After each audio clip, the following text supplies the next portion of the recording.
Most people don't wake up one day and decide to challenge the story they've been told their entire lives. It usually starts quieter than that. A question that won't go away, a detail that doesn't fit, a moment where faith, history, and authority collide.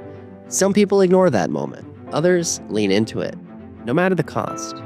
Tonight's guest is someone who followed that question all the way to the end, and then had the courage to write it down. This isn't about outrage, this isn't about fear.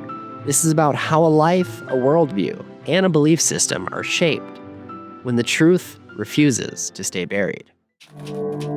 History didn't disappear. It was rewritten. This is the broken truth.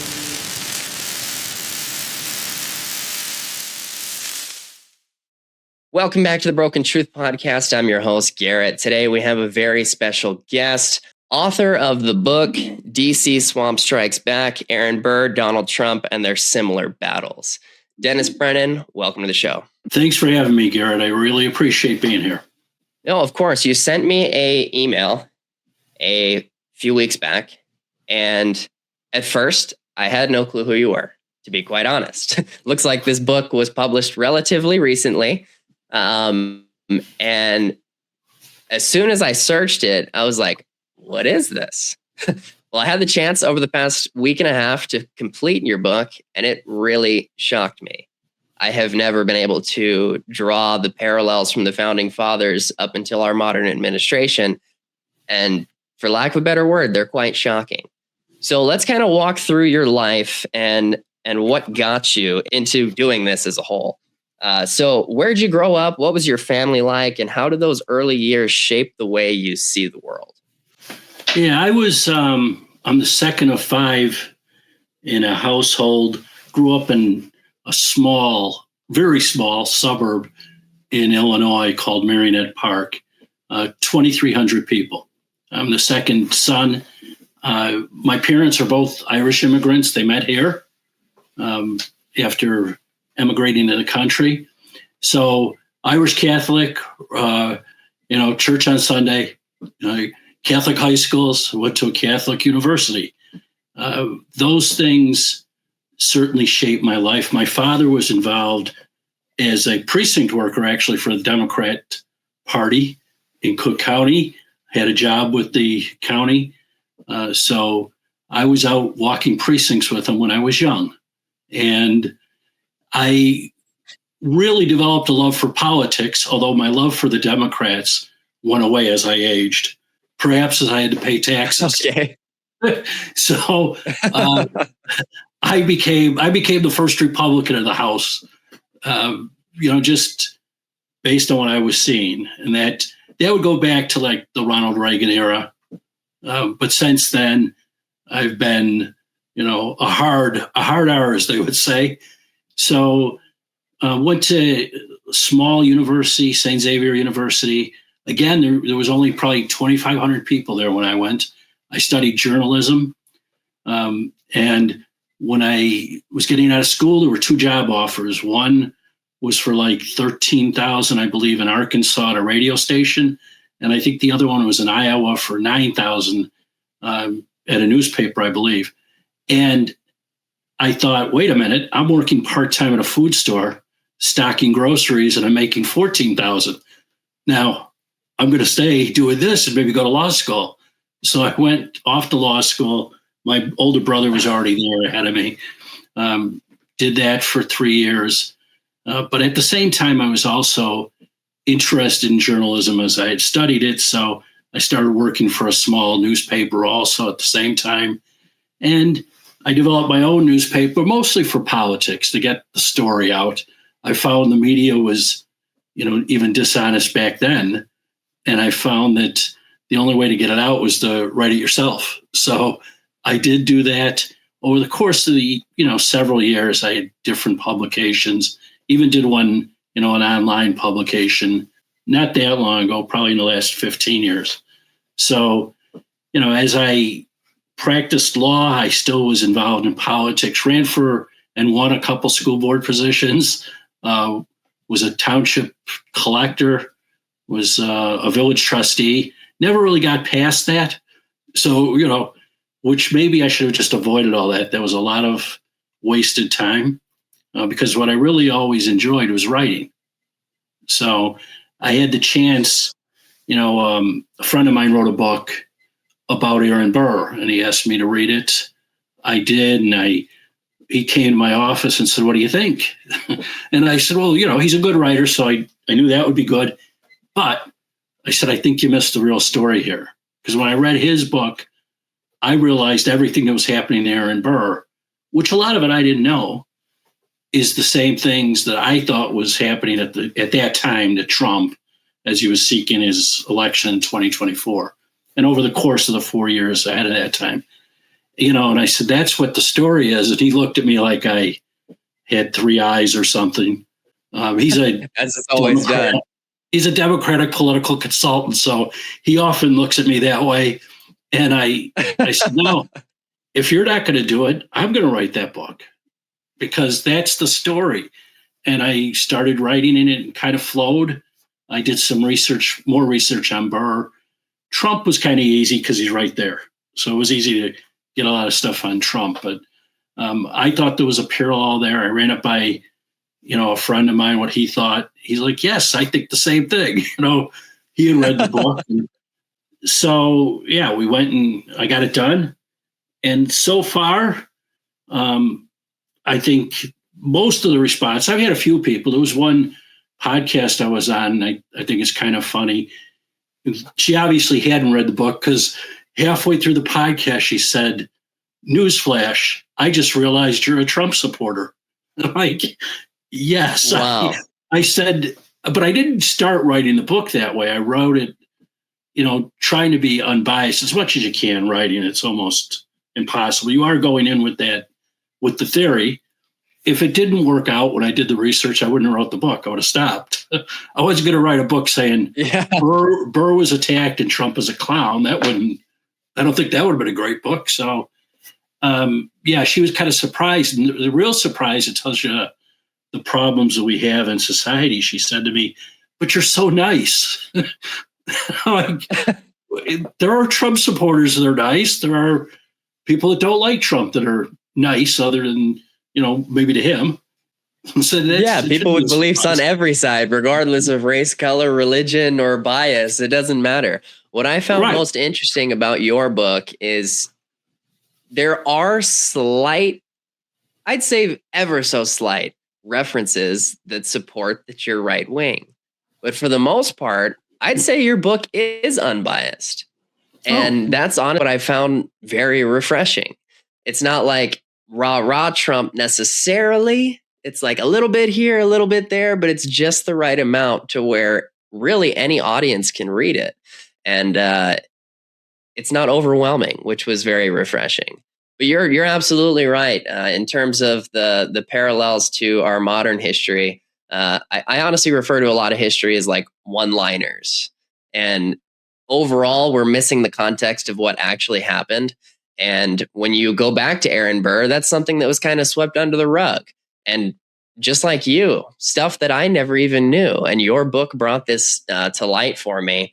And as I went to go research it further, I was like, you got to be kidding me. This is absolutely mind-boggling. Isn't it, though? It's really fascinating because, as I said in the book, what we remember is Burr shot Hamilton and Hamilton died. And, you had the musical Hamilton that kind of reinforces that Burr is the bad guy. But that's kind of what we were taught in grammar school. That's all we were taught. I don't remember if they did teach about the Burr conspiracy. It just flew by me as I didn't care or something. And that's possible. I might not have been paying attention, or I missed that day. Like in school, you miss one day, you could miss a whole story. It's important to go to school every day because we might have done that and I wasn't there. And but I've talked to other people who say I didn't know this stuff either. Absolutely. And what I find most interesting about our education system is, for me, history was something I was never, ever interested in, at least from the lecture perspective, because it was so dry. For me, it was always this older gentleman who was just either very angry or just very boring. And I could never get behind that. I liked interactive classes where we can actually question things and do that kind of stuff. So overall, I never really got into history up until I actually graduated. And then once I did graduate and started reading philosophy and started reading different historical narratives, I was like, wow, this is actually something I've always been interested in, but just not from that dry lecture perspective. And I think our education system does us a disservice in that manner, because if they did make it more enjoyable, then people would question things more. And I don't think that the system or the powers that be want that to happen, because if the truth were to come out, then it's quite damning for them. No, I think you're right. And one of the things that always struck me with history, it's with the advent of cable TV and now streaming, you see a lot of documentaries that are historical in nature, and they're very interesting when you watch them.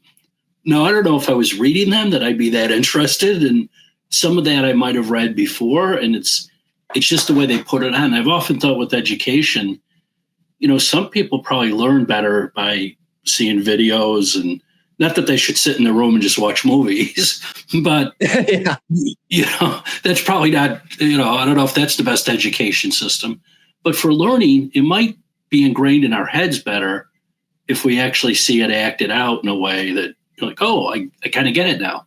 No, I could absolutely relate to that. And honestly, I am that generation that consumes YouTube videos, and then I feel like I'm a master at it just like that.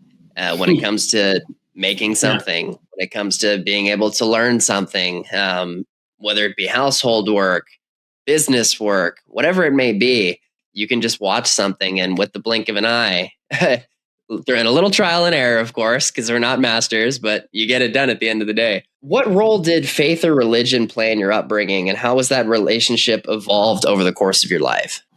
Wow.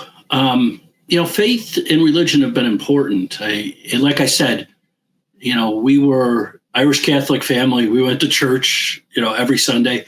We might have been the only family on the block that always went. And if you had, my brother and I are only a year apart, so we'd have baseball games, Little League, that they played on Sunday for some reason. You still went to church. You might have gone in your uniform, or you had to go the night before, or an early mass, but you were going. My father and mother weren't going to let that go. And, when it came, I went to a public grade school because it was right down the street, for elementary and junior high. But for high school, my mom insisted, and I think my dad did too, that we had to go to a Catholic high school. It was a better school than the public school. You won't amount to anything. And that became important. But, when you're in a Catholic high school, there's a lot of rules. You have to follow them, and you're being taught by, religious brothers, or some of them are priests. But for me, it was religious brothers. It does ingrain a certain way of thinking, and certain issues like abortion, for instance, that was being discussed way back then. And for college, I didn't look to go to a Catholic university, but I did go there, and it wasn't, it was more that they had something I wanted to study, so I went there. But there were actually some nuns, if you can believe that, still then. And there were a couple that taught me, and they actually were good, hard, but they were good teachers. Was the ruler still a thing at that point? Or had that been kind of washed out? At that point, yes. Wow. No, wow. It was still there. And I can tell you, it's more of setting, a way. It's not only a way of thinking, but it's, an ethical way of thinking and doing the right thing. And in high school, they forced us, which probably they wouldn't want to hear this, but they forced us to give to the missions. So you have that in your head that you're supposed to give to poor people, even though my family was not, well off. They were struggling to send me to a Catholic high school. So you're basically taking lunch money rather than having someone bigger beat you up. The school was beating you up every so often for the missions. But I do think it makes you aware that there are problems all over the world, and all this money would go to South America or Africa or wherever. Sometimes I didn't really care. All I knew was the money was leaving me, and that was not good. It does. It's something though. When I got married and had my own son, we went to church too every week and made sure that we stayed part of the community. So I think it's important because without that, I wouldn't say it's chaos, but I think you need the guardrails. It's almost like when you can't bowl and they put up when you're a kid and they put those guardrails up. So you're the bumpers or whatever they call them. It gives you that kind of guardrail so you don't go off too far to the end. You know that there's some supreme being, and you hope to live your life. It gives you a moral foundation, a structure to life. And I can actually relate to that directly. I went to private school my whole life, and also being a religious school, their mission statement was actually everyone prepared, everyone saved. So it was very interesting growing up. And I think that this is where I started to witness corruption as per se.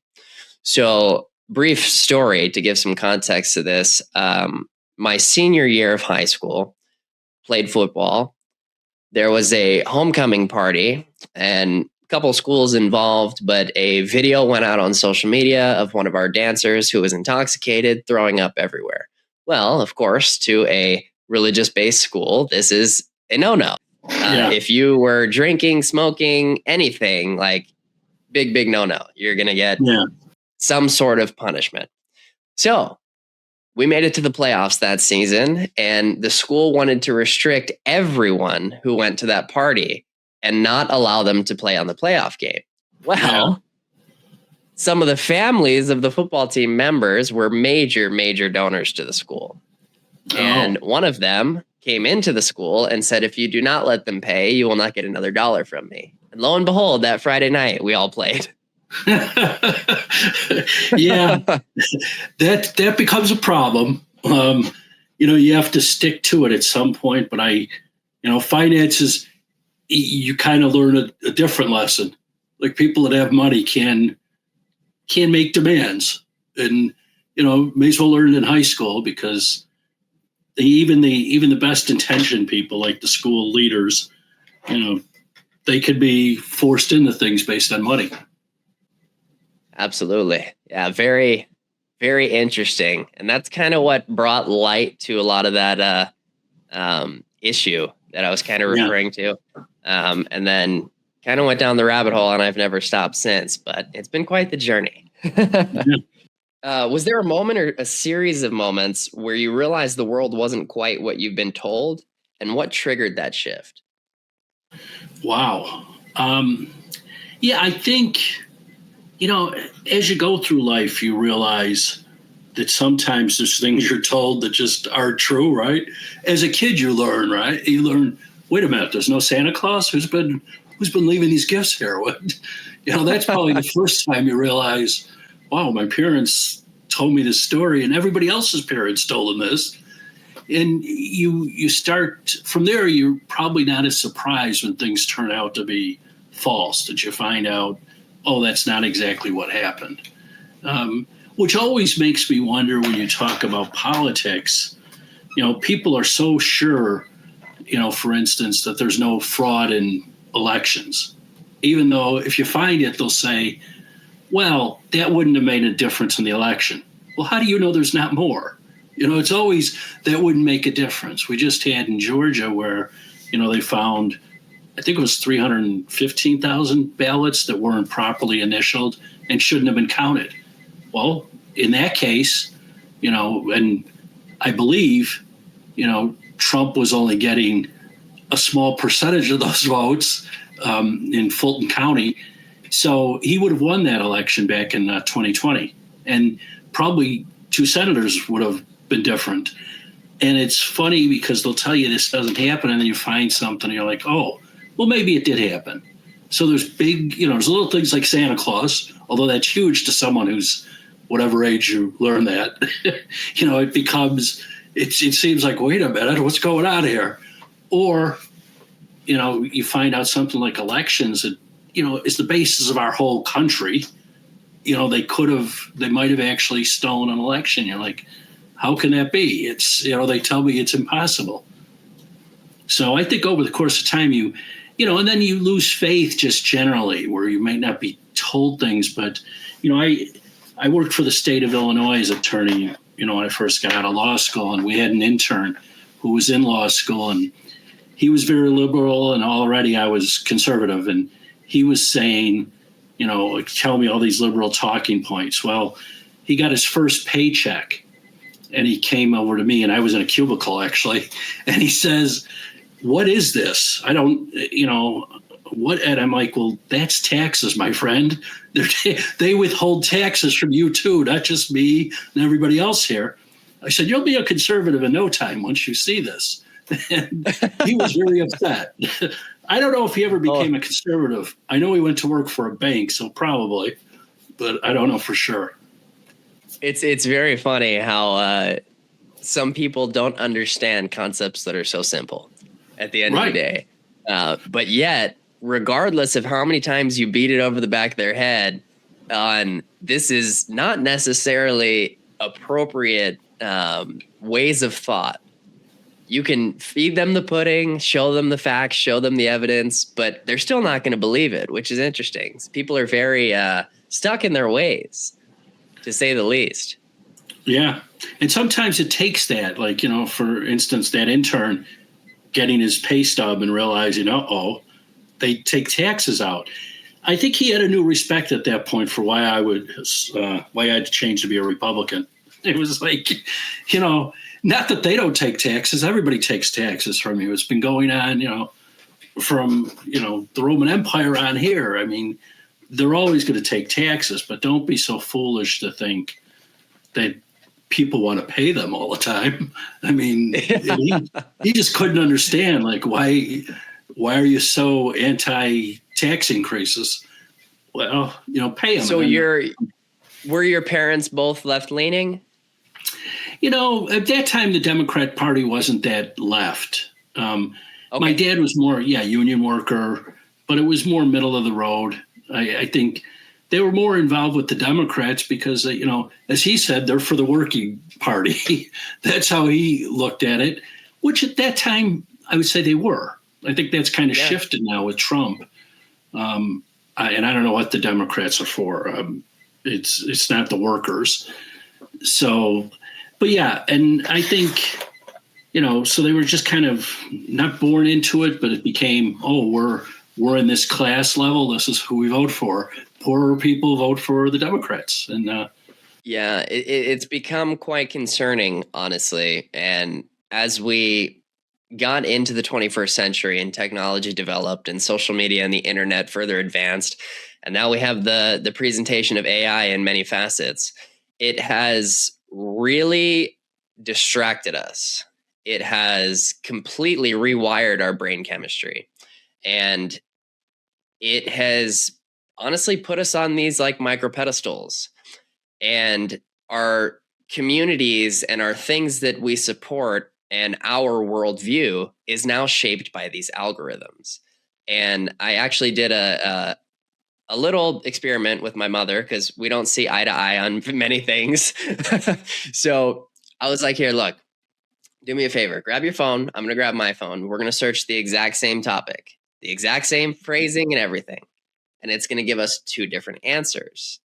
And this is important to realize because the facts are perspective based in terms of the algorithm. It's going to feed you whatever you want to know based on your perspective and what it knows about you. And lo and behold, it did exactly that.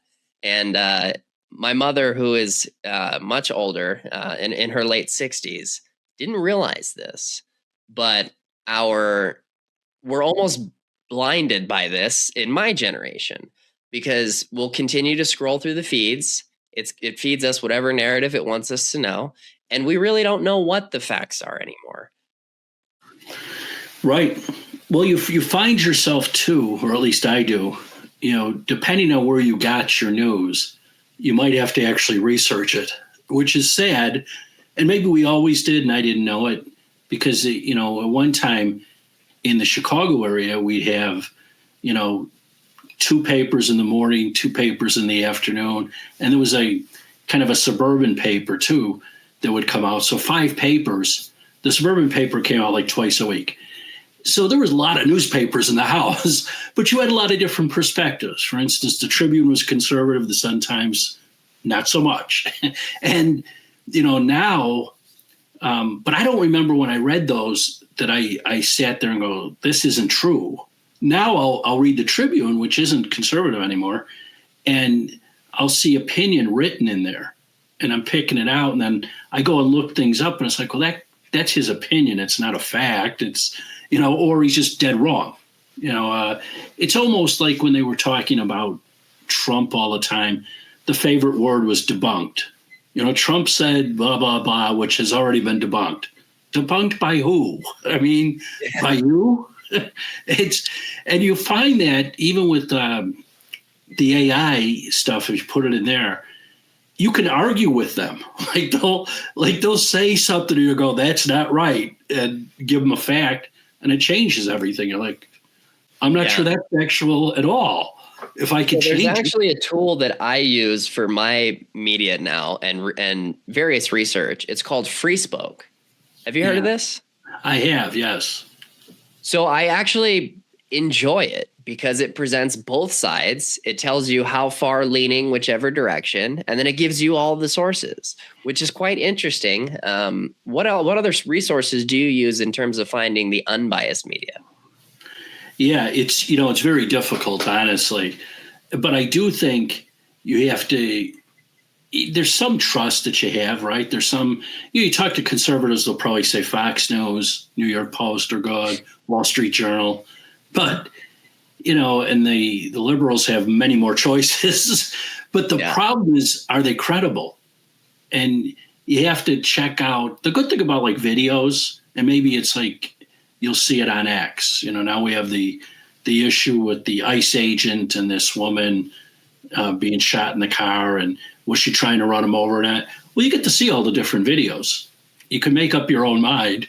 We no longer have to see if the journalist just writes it in the newspaper and we read, oh, he shot an unarmed woman who was making a turn, or whatever someone might write. That I think the problem is, when we as consumers have to sit there and check everything out, most of us won't, right? I do it because I'm kind of a news junkie, and I'll look into it because it just doesn't sound right, but I shouldn't have to. I shouldn't have to look at different sources and say, where can I find this? But, and that's one of the reasons with the book that I wanted to reference these issues that I write, because I don't want people picking it up saying, well, that's just total BS. Where did he come up with that? Well, I reference it. Go look yourself if you don't like it. I'm sure some people don't like it. Now there's still that issue of, could you pick and choose what references? Because anybody can write whatever they want. So you have to be careful. You have to make sure it's credible.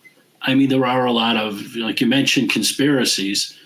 There's no better way to make money. We're seeing it, with Charlie Kirk, unfortunately, with his assassination. There are some people that are making a lot of money by, instigating questions on who killed him, why was he killed, did his own organization have something to do with it? It gets a little out there, and you're like, wait a minute, why are you doing it as a podcaster or a blogger or whatever? Well, you're getting a lot of followers, you're making a lot of money. Yeah, no, at the end of the day, that's the negative light that's shed on even my topic. I mean, when we have a lot of these topics that come up, I actually try to stay away from news like that, because it's very hard to establish the appropriate context on an event such as Charlie Kirk. And unless you present the facts as we know them to be, without speculation, obviously adding a little bit of theory is appropriate, because the reality is it probably wasn't just a kid. Like, there's probably a little bit more something to it. I mean, we go back to something as JFK, like Lee Harvey Oswald is the lone gunman. We go back to Operation Mockingbird and the CIA's control over the press. And we have constantly been fed this narrative that has been debunked per se over the years. And I think that's what has led to a lot of this speculation. But the farther you speculate, you actually get further away from the truth, in my opinion. And that's what's most damning.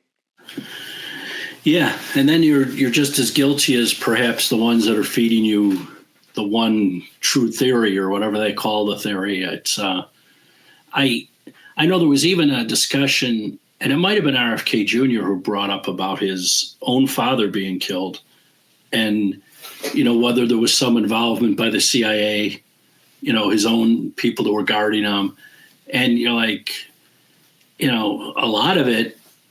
When you hear it, you're like, that makes sense. I get it. So yeah, some of the theories, some of the conspiracy theories are right on, but I think some people are out there, like Charlie Kirk. We saw him; he was assassinated. We saw the bullet. And it's not only him. When Trump was shot in Pennsylvania, you had people on the left saying he faked it. The whole thing was faked. And how come this glass doesn't break? Why is it? Oh my God. I mean, the New York Times had a photo showing the bullet. I don't know what I can do with you. You're looking for something to denigrate the man and say like he put this whole thing on. So, which makes you think, wait a minute, he had someone fire a shot that killed an innocent person in the stands. Why not just use a blank? I don't get that. Why, if you're going to fake it, you can hit your ear and have fake blood. That makes no sense. But, any theory or any event can now be turned into a conspiracy, and people are attacking it, and it becomes a problem. And you add that into all the media already having a bias, mostly to the left. I think, in the book I mentioned, the number of journalists who are Republicans compared to Democrats in the last study, which goes back a few years, but I want to say it was only 3% are Republicans. And that's amazing. Of course there's a bias then. I mean, I'm not saying it has to be 50-50 here. You're going to have some independents and whatever, but can we get, double figures? Let's get double figures in there. And because that's every journalist in the country. That's counting Fox News. That's counting little newspapers in Alabama and Arkansas and Wyoming, where the Republicans dominate. So there's definitely a bias already. And then you take these other outlets, and obviously when you're doing a blog or a podcast, you don't have the same standards as that should be at the New York Times. Unfortunately, sometimes the bloggers and podcasters have better ethics. That's very true. And I think the most unfortunate part of all of this is the further you try to speculate and stuff story into what is actually the objective fact on the scenario, you almost turn the reality of the nature of the event into a conspiracy in its own. And it makes it seem not true. So I'm curious as to what we could do as a society to kind of steer ourselves away from that, because it's very toxic. And Trump has battled that time and time again in various things. I actually, just for pure entertainment purposes, I watched a podcast recently with Kai Trump. She went on Impulsive, hosted by Logan Paul. And she was explaining some very interesting things. She was asked, well, what was your upbringing like? And she said that my family is all very strong-willed people. So as I got kind of put in the limelight with my grandfather being the president, it wasn't necessarily something that I battled, because I was raised like this. I didn't care about people's opinions necessarily. And And I found it concerning that the media portrayed him to be this way. And one of her statements was, my grandfather is just an awesome grandfather. Like, I don't see him as this political figure, as this icon that he is. And I thought that was interesting to give some personal context on all that. Yeah, and I think if you remember the Republican convention, they did a lot of that family stuff. Yeah, yeah, she actually spoke. Yeah, and I thought that was a good move. I don't know who decided to do that, but whoever organized that, it kind of humanized them, right? Because most people, I never met my grandparents because they were in Ireland. We didn't have the money to go there, but and you couldn't go virtually. Now you can hook up with people all over the world and talk to them. But anybody who has grandparents, or they could tell you the real who they are, right? This is, you don't know, you could find the meanest football coach, right? But if it's his grandkid will tell you, no, he's not mean. He's a softie. He brings us for ice cream, and what he does out there on the football field, well, that's different. And I think it humanizes people when you hear the real story. Like, for most people, what do they really do when they're with their family, with their friends, and so forth? And I think the media wasn't going to do that for Trump, that's for sure. So doing it at the convention was a good idea by the RNC. Absolutely. Absolutely. So you mentioned your grandparents were in Ireland. Are your parents first generation American? Yeah. They came here, got to be the 50s, separately. They didn't know each other, and they met here. Back then, a lot of, depending on what you are, if you're Irish, Italian, whatever, they would do these dances in certain neighborhoods wherever they lived, and that's how they met. At one of those dances, and that's the. They went back a few times. Like when they were married, they did for their honeymoon. We all sent them back like on their 25th, 26th anniversary around there.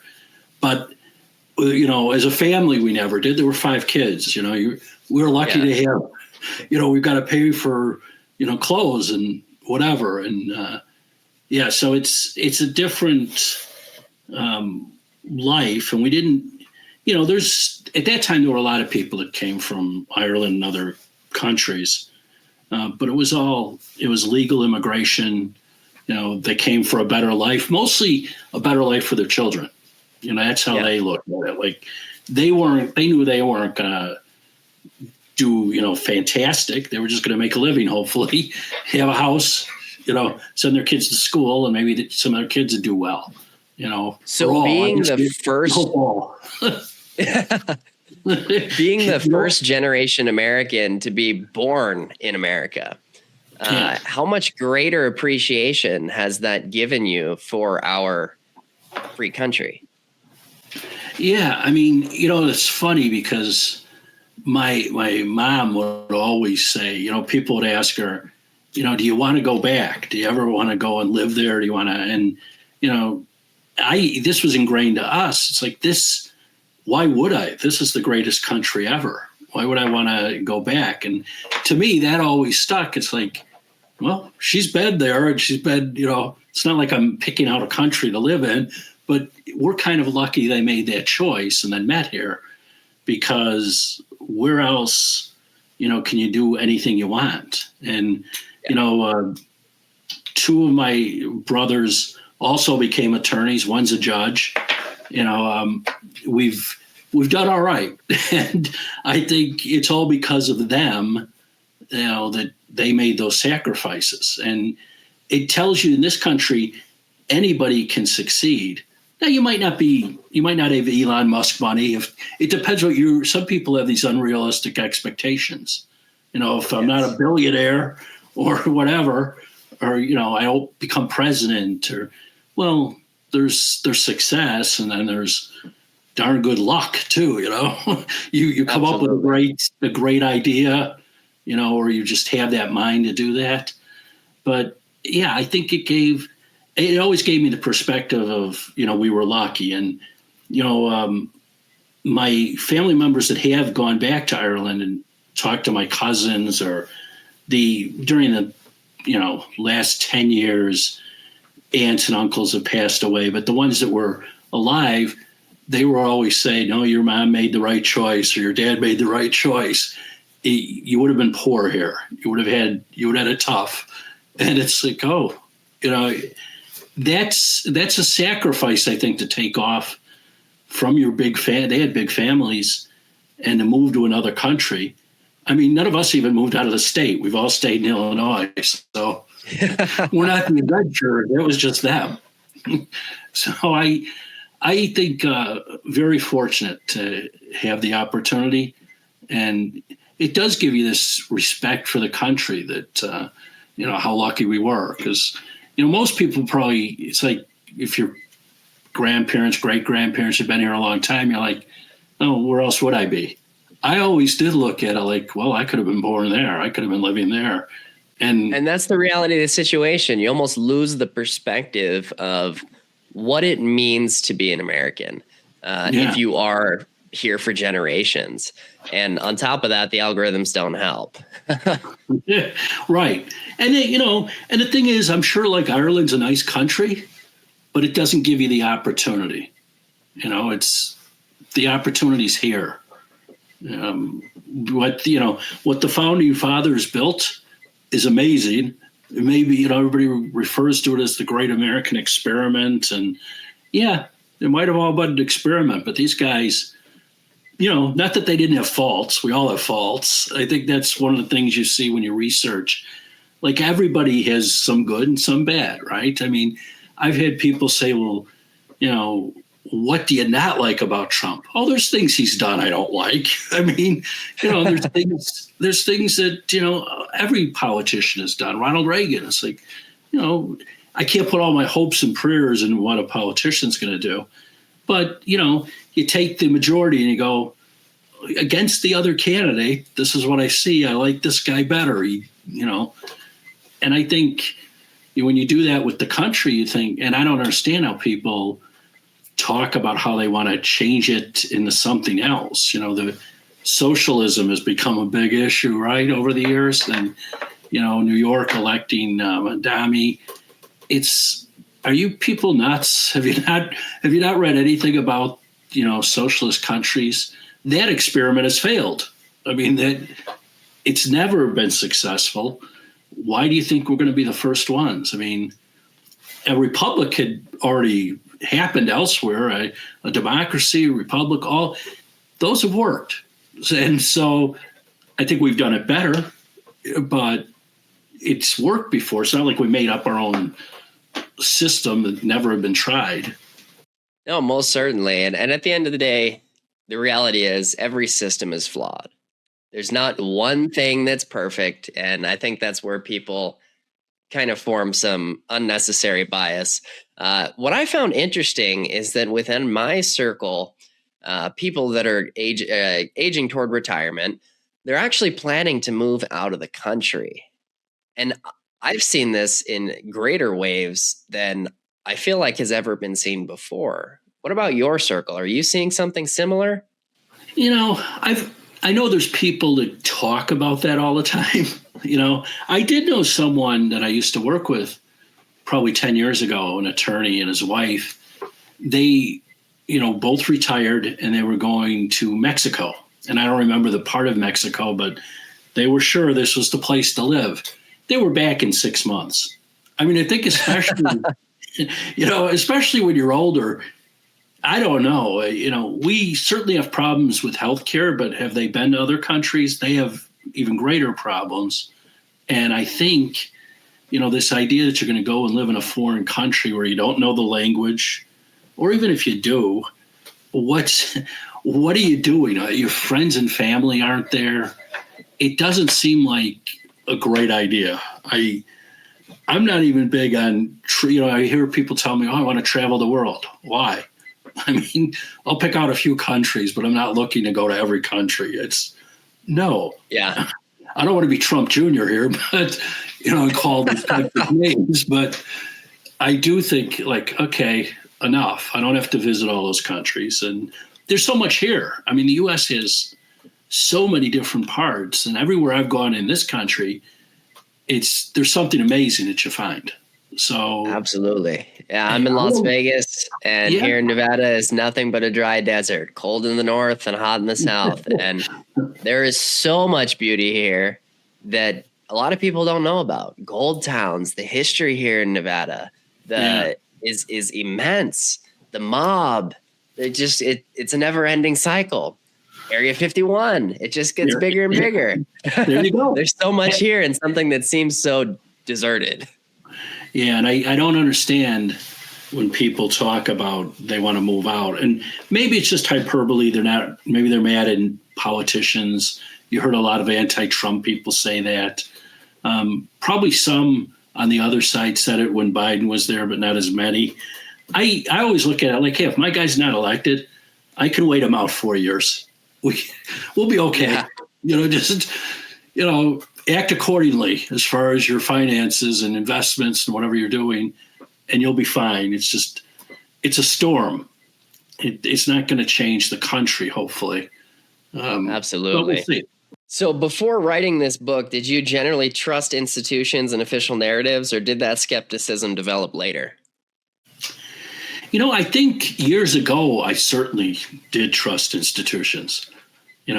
As time has gone on and you realize, like, I never, in college, which is years ago, I think they probably were trying to indoctrinate me just as well as they do with current students.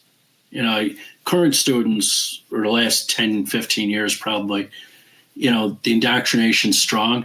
The difference is back then, we would in class, and I remember one, time there was a professor, I was the only one objecting, saying, no, that's nutty. I'm arguing with him, and he's getting upset, and he said, does anybody agree with Mr. Brennan?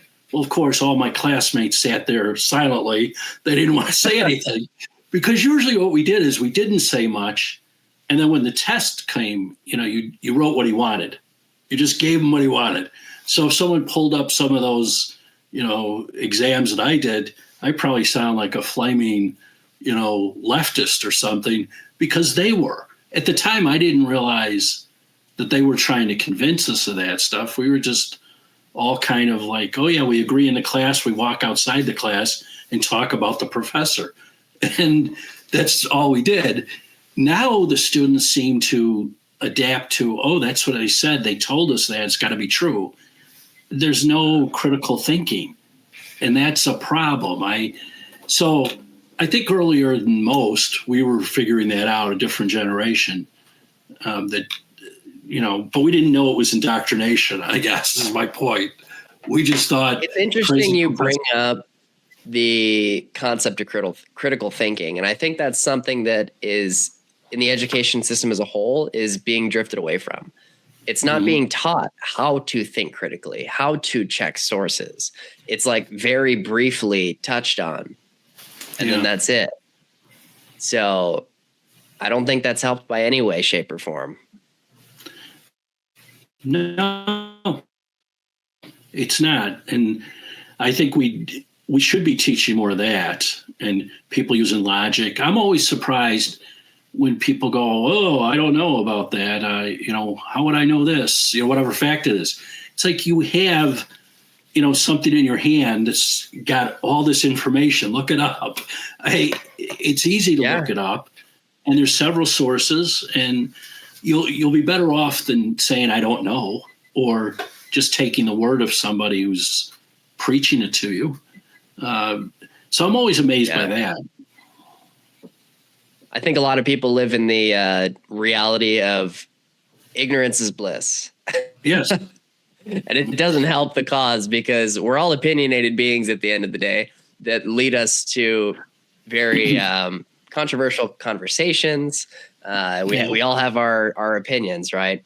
And if you live in that state of ignorance and you don't actually have the knowledge on whatever you're trying to, your opinions are, and you just avoid the conversation, then what good are you doing to society at the end of the day? Yeah, good point. So how did this book really begin? Not as a project, but as a question you couldn't stop asking. Yeah, I think, like I said, after my friend had written the book about Aaron Burr, I thought, this is just striking me as the way Burr and Trump were both treated. And I started looking at other people too to see, was there anybody else that's comparable? I couldn't find anybody else comparable. So, I thought, I've always thought I could write, which there might be a little ego there where you go, I think I could do this. After reading your book, you absolutely can write. So that's not egotistical by any means. well, thank you. But people, you think, oh, I could do this. I've often thought I could do a lot of things. As a kid, I thought, well, I could hit a baseball pretty well. And not really, but, writing, it became something I've always wanted to do and thought about doing. And when the opportunity arose, I said, well, maybe you never know exactly what you will write. People go, well, you're going to write this great novel. You're going to, I don't know. I always thought I'll write something. And this just kind of fell into my lap. And by researching it, it kind of hooked me. And now I am hooked to the point where, okay, what's the next one? As I'm out there talking about this one, I'm thinking, I want to do another one. What ideas do you have in mind thus far? Yeah, there's, I've talked about, stuff. I'm amazed by the Kennedys' relationship with the Democrat Party and how, often the Democrats haven't treated them that well, and the result when they do that. But I haven't researched enough of it to really put it to paper yet. But there's, But you do plan on writing some more? Oh, yeah, I do. Yeah. I'd like to get something out this year. That's awesome. Yeah. No, I'm looking forward to that. And honestly, going back to my thought on the education system and history being taught is very dry. That's what I found most intriguing about your book. And initially I was like, this may be a very strong opinion book. This may be some very dry history. But as I actually got into it, it almost read like a novel.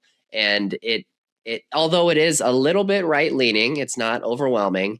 And I read one chapter and then an idea gets brought up and I'm like, oh my gosh, like it sucks me in just like a novel would. It feels like I'm reading a political James Patterson. Wow. Well, that's very nice. Yeah, no, I highly recommend whoever's listening to this to check out the book. Regardless of your stance or your opinion on politics, it uncovers a lot of information that is buried. So it's very important. So at what point did you realize this wasn't just curiosity anymore, that this needed to be written and shared publicly? Yeah, I think, as I did the research and, at first I went in with the theory, like, I think there's a connection here, but I had to research Burr more, see where, if my thoughts were right based on just reading one book. So I read several and pulled several, documents and then started connecting those to things that were going on with Trump and pulling old stories on Trump to say, yeah, I remember this or that, whatever issues they were, and then trying to divide it up into different chapters to make some sense of it so people aren't like, what the heck are you doing there? But yeah, it really took until I got everything together and started putting some of it down. It's like, I think we have something here. I think we could actually make this a real book. And part of it, when you're doing that, I have a regular gig as a attorney, so it's more of a love, like I want to do it, but I don't have to. But at the same time, I wanted to prove, hey, I can write this thing. I can write something, whether people like it or not. I can write something, put a book together, and say, hey, I did this. But as it flowed, I thought this has to be told, and I've told other people. I do believe it's important that the story's being told, and the book references this with journalism. I think it was Philip Graham who had become the publisher of the Washington Post basically by marrying the daughter of the publisher. So he got a job there, was promoted up the chain, and became the publisher. But he did say, that the newspapers are the first recording of history. So they're writing the history. And for Trump, that history is not good, right? They're they're banging it out saying this guy's a problem. He's a dictator. He wants to, be a king. He wants to run for 3 terms. And when you start going through that and breaking it down, you realize you don't want that history to be told by them. You want a balanced history where at least there's places where you could pick up something and go, oh, this guy doesn't say that. He's got a different perspective. Absolutely. That's why I think your book is honestly a blessing to the historical narrative, because it does bring up a lot of the context that is missing.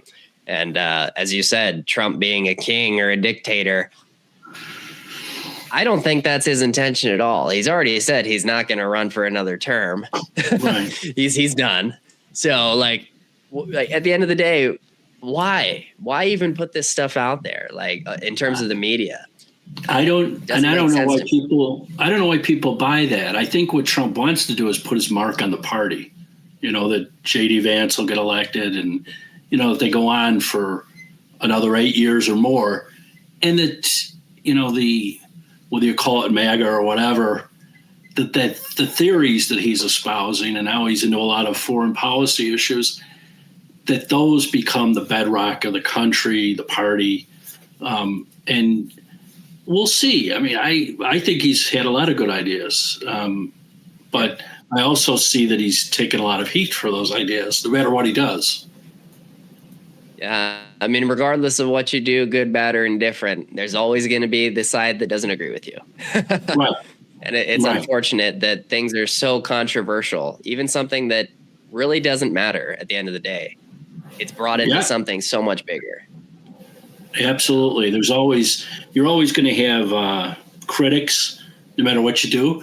But when you're the president, you kind of start out with 50% of the people not liking you anymore. And that's sad. But you would think that we would all rally behind a president and say, okay, I like to think we'd have 70%, but I don't know when's the last time we had that for a sustained time. I don't know. Maybe 9/11, George W. might have had it for that short period, but that quickly dissipated. And even then, in certain areas, that's like forgotten history. Yeah, right. So what personal cost came with writing this book? Relationships, faith, peace of mind? Did anything change? So far, not really. I think one of my brothers is a bit of a liberal. So when I gave him one of the first copies and, actually autographed it, which, but he saw the headline and he's not a real Trump fan. And he's like, oh my God, what have you done? But it hasn't really changed our relationship. We go back and forth, but these people that let their families break up because of politics, that's crazy. I mean, it's kind of like, fighting when you're kids. I would punch him hard and he would hit me hard too. But, in the end, we didn't really want to kill each other. We just were trying to damage each other. But yeah, same thing now. You try to damage them with words, but in the end, you're still a family member. And, same thing with friends. There's people disagree. There's people that think it's great. I hang out only with the ones that think it's great. No, I just, I look at it like, hey, politics divides people, but you still have to keep the relationship, even if politically we were voting differently before. What's the big deal? We'll still vote differently.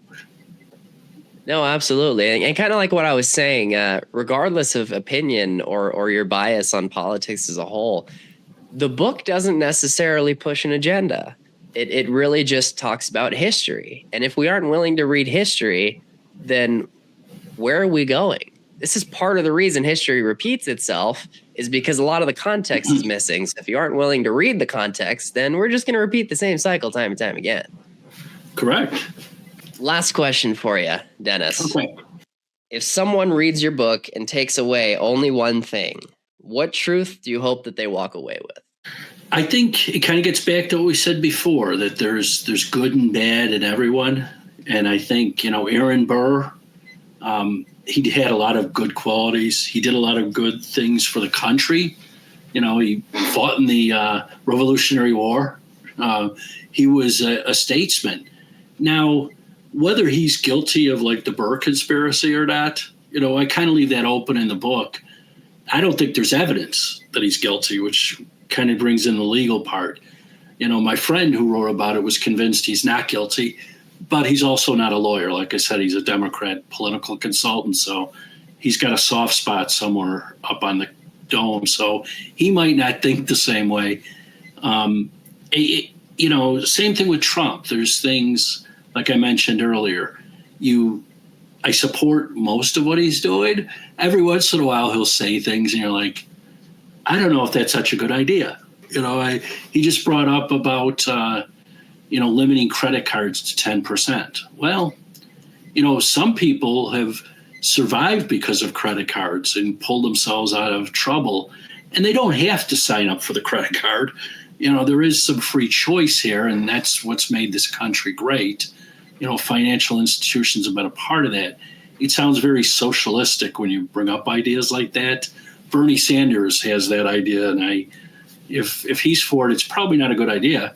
So, and there's other things too, but I think that's the premise, that you're going to find good and bad in these guys.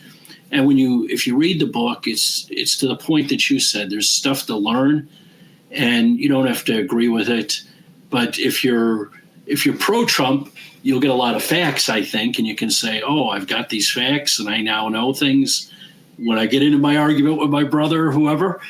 And if you're not pro-Trump, but you just want to see where everybody else is coming from, you can see it's all referenced, and you can, see what the facts are and try to disprove those. So there's something for everyone. If you could put all your ideas into one insightful sentence, what would you leave with my audience today? Wow, that's tough. I would say that, every politician, whether you like them or not, that runs for office at that level, whether it's vice president or president, as these two men did, they are trying to do what they think is best for the country. You may not agree with it, and they might not actually have success, but they're trying to do their best. They're not trying to go in there and rip you off or become kings. And I think we have to be more open-minded for even the people we don't vote for, that they're actually trying to do a good job for the country. And we should try to support that. And I would hope the politicians would make policies that aren't so far out there that you can't on one side or the other support it.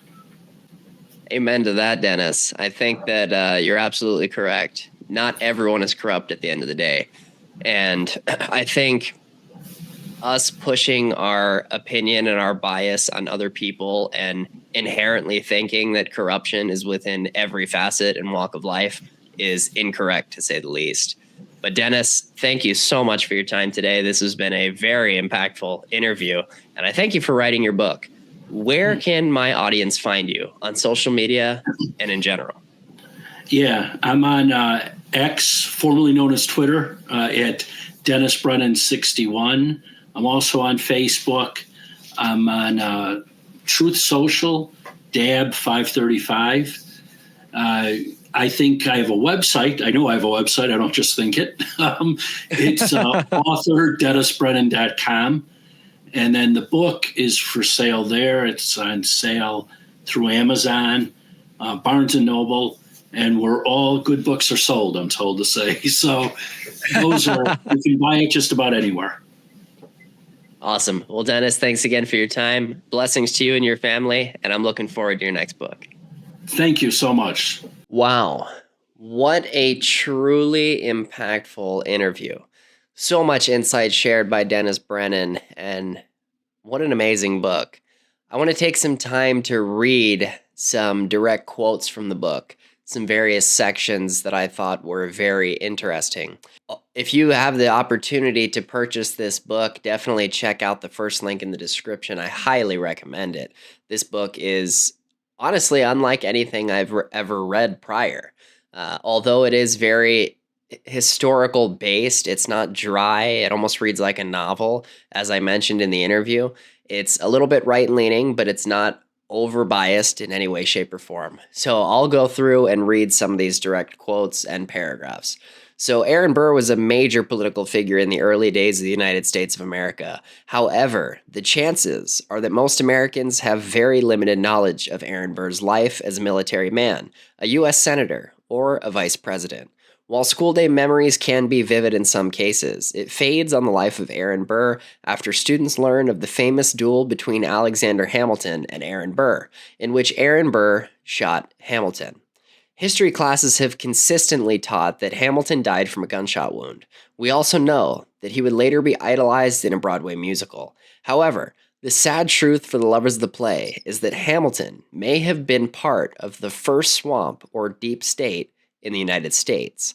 That's a fact that's conveniently left out of history books. In fact, still today, some historians, politicians, government workers, and journalists contend that there isn't a swamp or deep state, providing explanations that range from outright denial to attacking those who raise the issue by obfuscating the discussion by pointing out the obvious that most federal government workers are not working against certain presidents. That's wild. Trump has consistently pointed to the reality of the deep state or the higher powers that be, whether you want to call them the cabal, the Illuminati, whatever. The reality is, this stuff has parallels to our founding fathers. How outrageous is that? There's been an agenda, a deeper level of control, honestly, since most likely before that. But at least here in the United States, we have the historical foundation that shows this. And what a wild, truly insane concept. So in this section of the book, he goes on to state how there was trials and tribulations that Aaron Burr faced in terms of the media. So I'll read you this section relating to Trump and giving some insight. So Donald Trump has faced similar individuals such as Michael Cohen, his one-time attorney who claimed Trump knew nothing about the payment to Stormy Daniels, and then testified in a criminal trial against Trump where his story changed and implicated Trump. Baker noted that the press arguably played a significant role at a time when citizens relied heavily on partisan media sources. While Baker doesn't say it, the same could be said for today's divide, with Democrats relying on left-leaning media sources and Republicans only trusting outlets such as Fox News, The Wall Street Journal, and The New York Post, to name a few of a limited number of conservative outlets. It may be disheartening to realize that journalism hasn't progressed since 1807, with partisan bias playing a role in news reporting. So, if this parallel is drawn so clearly since the founding of the United States of America, and then we have the uncovering of projects such as Operation Mockingbird and the CIA's control of the media. If that doesn't show you that there is some sort of agenda being pushed here, a controlled narrative, I'm not sure what else to tell you. Take some time to really think through things, to question the narrative, to check multiple sources when you have some topic that's presented to you. Because ignorance is not bliss. History will continue to repeat itself if we don't make ourselves aware of the reality of the situation. So here's an abstract that was published by someone that he references in his book that gives some more insight on media corruption. Many communities, even in the newly settled West, hosted 2 or more competing papers. And because the Post Office Act of 1792 effectively subsidized newspaper transitions and codified the printer's customary exchange privileges, political news circulated in a remarkably unfettered fashion. In this fluid environment, writers for the press, especially those like John Wood, with a knack for collecting information and arresting attention, could, with sufficient nerve, imagine themselves powerful enough to drag down a man as resourceful and well-connected as Aaron Burr. At the same time, developments of the political press afforded greater play to what we call disinformation. Some of Burr's political enemies claimed that Burr was no innocent bystander in the world of this type of journalism. Some credited or blamed him for having orchestrated subterfuges against his running mate Thomas Jefferson in the 1800 election. It appears no evidence of any alleged political backstabbing was ever produced about Burr's action trying to undermine Jefferson, but it has been documented that Jefferson's allies did make sure that Burr received fewer votes than Jefferson in 1796, manipulating Virginia's electoral votes. So, when Donald Trump referenced voter fraud and election interference, and the United States was put off by that, and he was called a liar, but yet we have direct parallels and evidence that says that this kind of thing has been going on since the time of our founding father. I think it's honestly time to wake up, question the narrative, and draw your own conclusions based on your research. We can't just rely on the agenda-based narrative of mass media. We can't rely on the algorithms that push the narrative that it knows you want to hear. We need to take a step back, remove ourselves from the situation, and realize there's something greater at play. So here's a really interesting thing that completely relates to our modern society today. We know that Trump recently invaded, for lack of a better word, Venezuela. We captured the president and his wife, and now we're taking control of their economy and oil.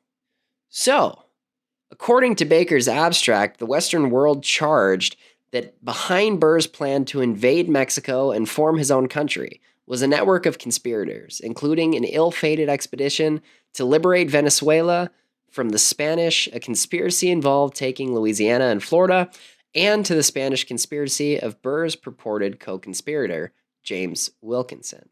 So in the book, he references that they tried to charge Burr with treason. They tried to say that he was trying to take the southern states of the United States and succeed them from the United States of America and kind of form his own thing. None of this was true, but yet we see this today with Trump.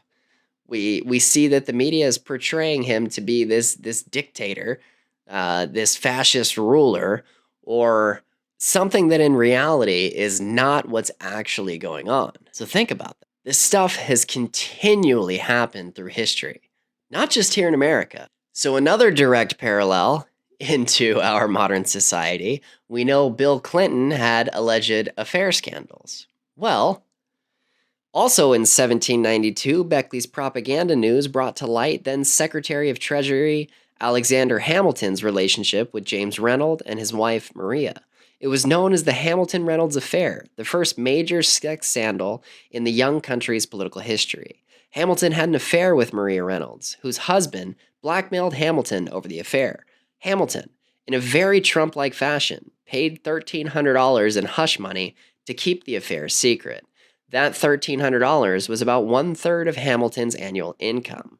Over 200 years later, Donald J. Trump would find himself in a New York State courtroom as a defendant, accused of paying hush money to Stormy Daniels in an alleged violation of campaign finance laws.